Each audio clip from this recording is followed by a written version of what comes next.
தோல் உளுந்து இந்த டம்ளரில் ஒரு டம்ளர், இதில் அரை டம்ளர் அரிசி ஆட்டி வச்சுருக்கிறேன். வடை போடுறதுக்கு, மெதுவடை போடுறதுக்கு. இந்த வெங்காயம் 4 வெங்காயம், கொத்தமல்லி தழை, கருவேப்பிலை தழை, பச்சை மிளகா 2,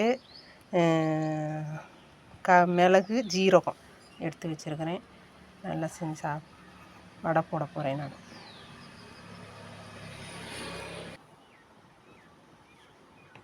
உப்பு 1 ஸ்பூன் போடுறேன். உப்பு தேவையான அளவு 1 ஸ்பூன் போடுறேன்.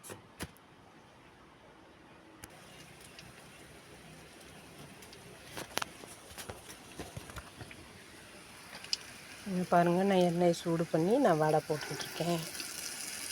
சூப்பராக இருக்கும். இந்த தோல் உளுந்தில் வடை செஞ்சு சாப்பிட்டா நல்லாயிருக்கும்.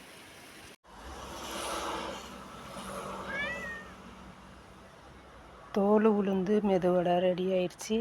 தோலை கழுவுனேன். கொஞ்சம் தோல் இருந்தது, அப்படியே நான் மெதுவடைக்கு ஆட்டி எல்லாம் போட்டு செஞ்சுருக்கிறேன். நான் இப்போ சாப்பிட போகிறேன். நான் சூப்பராக இருக்குது பாருங்கள். ரொம்ப நல்லது உடம்புக்கு. இந்த மாதிரி செஞ்சு சாப்பிடுங்க, நல்லது.